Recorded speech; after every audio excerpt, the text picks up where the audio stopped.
নমস্কার বন্ধুরা, আশা করি আপনারা সবাই ভালো আছেন। আমি রুমা রেসিপি অ্যান্ড ব্লগ চ্যানেলে অনেক অনেক স্বাগত।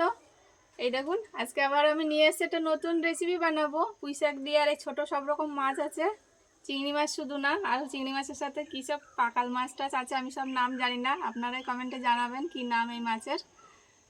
এটা দিয়েই আজকে আমি পুঁই শাক বানাবো। আপনারা ভিডিওটা শেষ পর্যন্ত দেখবেন, ভালো লাগবে। এই দেখুন, অনেকটা পুঁই শাক এতে, আর পাতাও আছে অনেক। তাই পাতাগুলো দিয়ে আরেকটা রেসিপি করব আমি। এটা দিয়ে আমি পকোড়া বানাবো, আর পুঁই শাকটা দিয়ে ছোটো মাছ দিয়ে রান্না করব। তাই একই ভিডিওর মধ্যে এই দুটো রেসিপি দেবো, আপনারা দেখতে থাকুন। চলুন তাহলে আমি আগে পুঁই শাকটা কেটে নেব। আমি এই বড় পাতাগুলো আগে ছাড়িয়ে নিচ্ছি, এইগুলো দিয়ে আজ পকোড়া করব। এই যে আমি এই বড় পাতাগুলো আগে ছাড়িয়ে নিচ্ছি, আর ডাঁটাটা অনেকটাই মোটা, তাই তো অনেক পাতা রয়েছে। বড় পাতাগুলো আগে ছাড়িয়ে নেবো সব একসাথে। আমি সব পাতা ছাড়িয়ে নিয়েছি। এত পাতার তো পকোড়া হবে না, এত পাতার পকোড়া করব না। এর থেকে অল্প করে পাতা আমি ডাঁটার মধ্যেও দিয়ে দেবো। তো সব ছাড়িয়ে রাখলাম, এবার আমি ডাঁটাটা কেটে নেব। এই জালির দিকটা আগে কেটে নিচ্ছি। দেখুন এত মোটা, কিন্তু এই আগার দিকটা জালি আছে। তো সবে এখন বিটুলি আসছে। এই দেখুন, শীতকালের সবজি।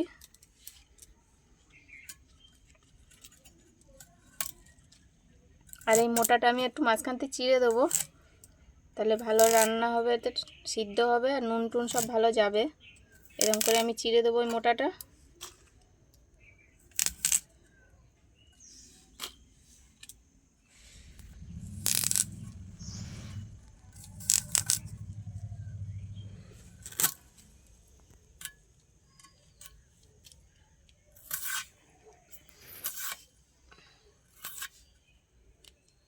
এই দিকটা একদম গোড়ার দিকটা অনেকটাই মোটা, ওই জন্য আমি একটু আঁশগুলো ছাড়িয়ে নিচ্ছি, নাহলে আঁশ ছাড়াবার প্রয়োজন হয় না, একদম জালি এটা। আমার ডাঁটাগুলো সব কাটা হয়ে গেছে। এবার আমি পাতাগুলো একটু কেটে নেবো। ওতে অনেকগুলো পাতা আছে, তাই পাতাগুলো এতে খানিকটা কেটে দেবো। এই যে এতটা পাতা আমার লাগবে না।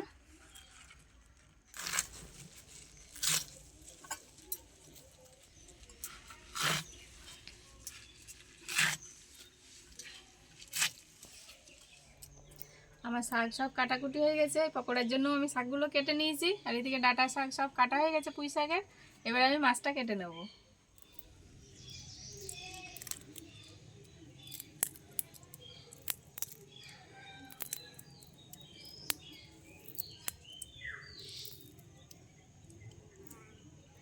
আমি চিংড়ি মাছগুলো আগে ছাড়িয়ে নিচ্ছি, পরে বটি দিয়ে ওইগুলো কাটবো, ওই মাছগুলো।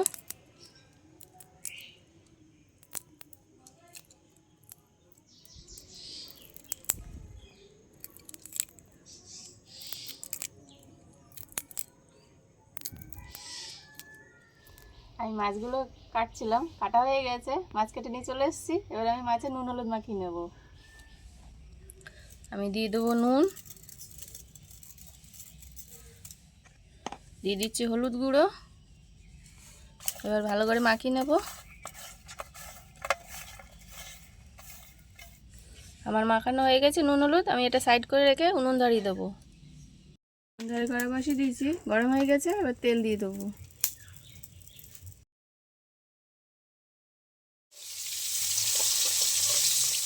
আর মাছগুলো ভাজা হয়ে গেছে ভালো করে, লাল লাল করে। এবার তুলে নেব।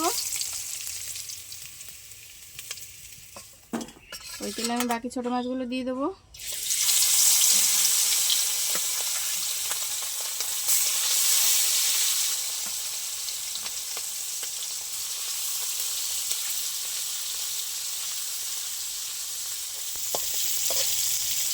মাছ ভালো ভাজা হয়ে গেছে, তুলে নিচ্ছি এবার।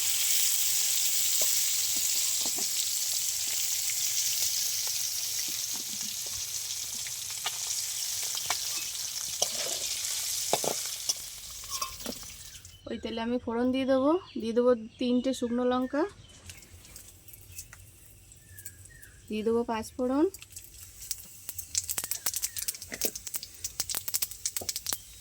আর দিয়ে দেবো আমি কিছু বড়ি গুঁড়ো করে নিয়েছি, দিয়ে দেবো।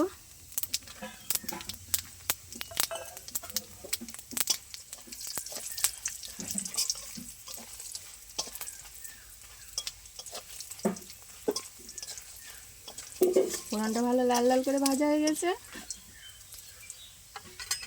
এবার আমি দুটো পেঁয়াজ কুচিয়ে নিয়েছি, দিয়ে দেবো।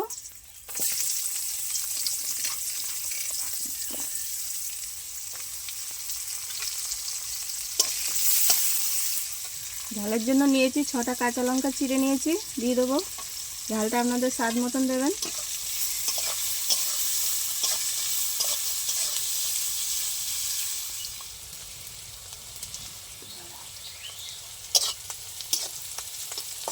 আমার পেঁয়াজগুলো ভালো করে ভাজা হয়ে গেছে। এবার দিয়ে দেবো আমি কিছু গুঁড়ো মশলা, দিয়ে দেবো 1 চা চামচ জিরের গুঁড়ো, 1 চা চামচ ধনের গুঁড়ো,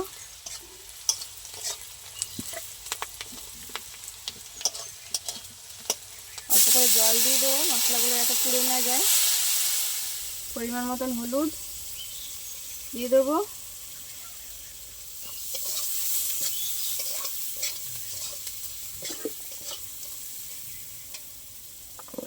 এবার আমি কেটে রাখা আলু আর কুমড়ো দিয়ে দেবো।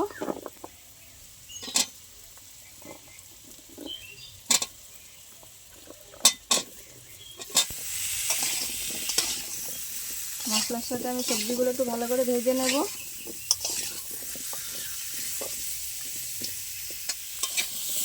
আমার আলু আর কুমড়ো মশলার সাথে ভালো ভাজা হয়ে গেছে। এবার আমি কেটে রাখা শাকগুলো দিয়ে দেবো।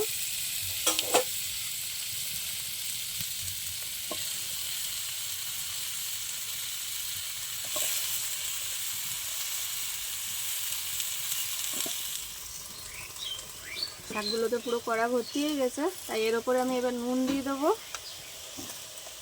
পরিমাণ মতো নুন।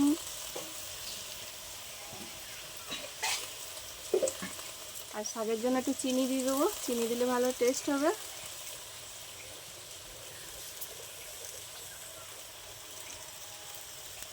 শাকটা চাপা দিয়ে দেবো যাতে একটু কমে আসবে। আমি আবার ঢাকনা খুলে এবার এটা একবার উল্টিয়ে দিচ্ছি, শাকগুলো নিচে দিয়ে দিচ্ছি যাতে ভালো করে সিদ্ধ হয়ে যায়। এই দেখুন অনেকটাই কমে এসছে। আমি এবার চাপাটা খুলে দেখে নেবো, অনেক সময় হয়ে গেছে, প্রায় 10 মিনিট মতন। এই দেখুন কত জল বেরিয়ে গেছে।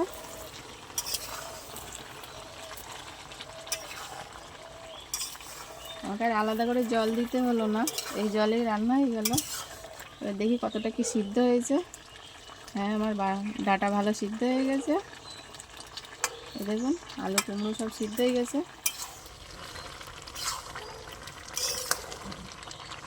এবার আমি বেটে রেখেছি সর্ষেটা দিয়ে দেবো। আগে দেইনি আমি, এইবার দিয়ে দেবো।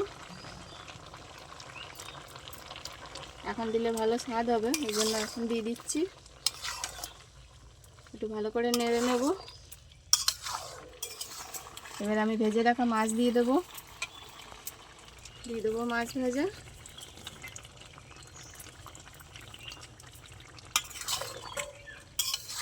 মাছের সাথে ভালো করে আমি মিশিয়ে দেবো তরকারিটা।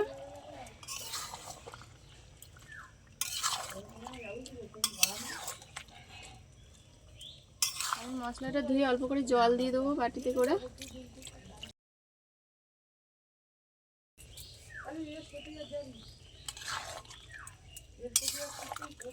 আবারও আমি খানিক সময় চাপা দিয়ে দেবো।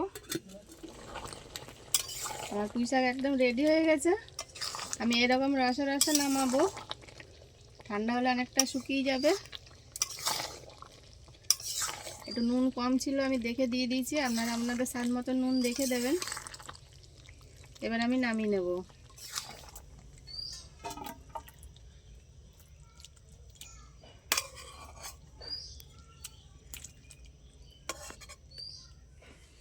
আমার পুঁই শাকটা তো হয়ে গেল। এবার আমি পাতাগুলো যেগুলো রেখেছিলাম পকোড়া করব বলে, সেইগুলোর সাথে এবার কিছু মশলা মাখিয়ে নেব। প্রথমে আমি এই কাটা শাক পাতাগুলো একটু তুলে নেব বড় পাত্রে মাখানোর জন্য। এবার আমি একে একে সব দিয়ে দেবো। লঙ্কা কুচি করে নিয়েছি, লঙ্কাটা ঝালের জন্য, ঝালটা আপনারা আপনাদের স্বাদ মতন দেবেন। দিয়ে দিচ্ছি লঙ্কা কুচি। এবার আমি এখানে দুটো পেঁয়াজ কুচি নিয়েছি, দিয়ে দেবো।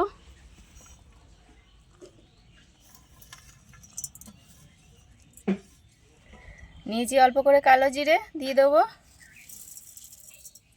আমি এখানে বেসন দিয়ে দেবো 4 চা চামচ।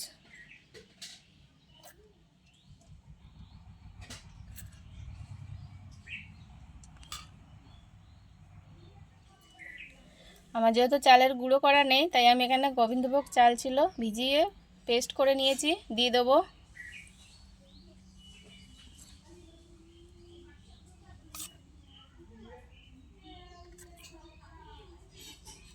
আমি মুসুর ডাল বেটে নিয়েছি, এটা দিয়ে দেবো 4 চা চামচ।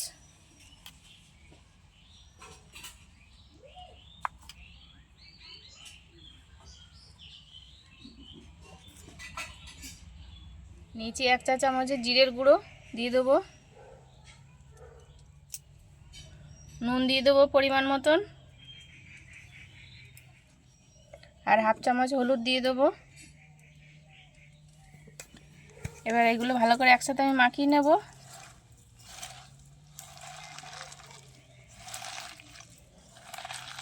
ভালো করে এরকম কষলি মাখতে হবে।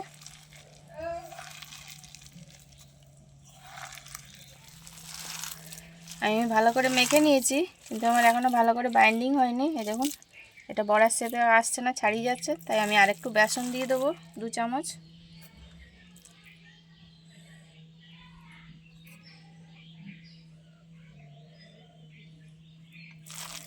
মেখে নেব ভালো করে।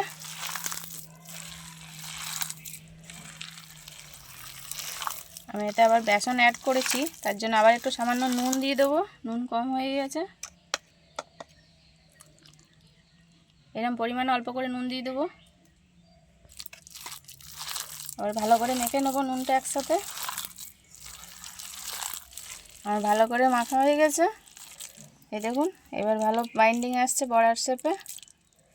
এইভাবে দিয়ে দেবো। এই যে এটাকে সাইড করে রেখে আমি এবার কড়াইয়ে তেল দিয়ে দেবো। আমি ভাজা করার সময় সবসময় সাদা তেল দিয়ে করি, তাই বড়াটাও ভাজবো সাদা তেল দিয়ে। কড়াইয়ে সাদা তেল দিয়ে দেবো।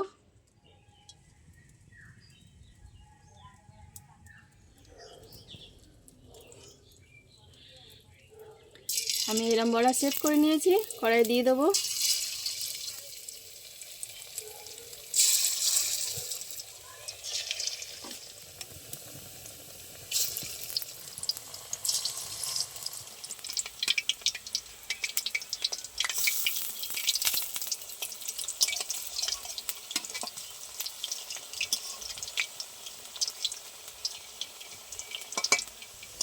আমার বড়াগুলো এরকম লাল লাল করে ভাজা হয়ে গেছে, এবার আমি তুলে নেব।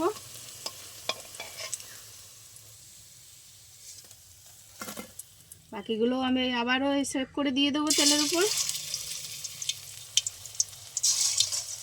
এগুলো এরকম একটু হালকা করে দিতে হবে, বেশি মোটা করে দিলে আবার ভেতরে কাঁচা থেকে যাবে।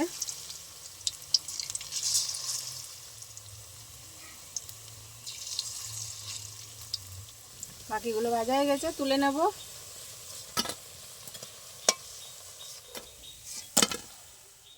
আমি বাকি শেষেরগুলো সব দিয়ে দিচ্ছি।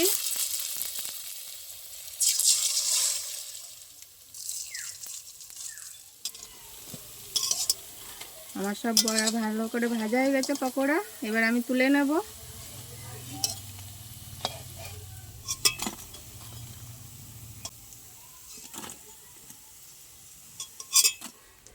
এই দেখুন আমার বড়াগুলো কতটা মুচমুচে হয়েছে। এই যে একদম ভালো মুচমুচে বড়া ভাজা হয়ে গেছে। তবে এগুলো একটু গরম গরম খেলে ভালো হয়।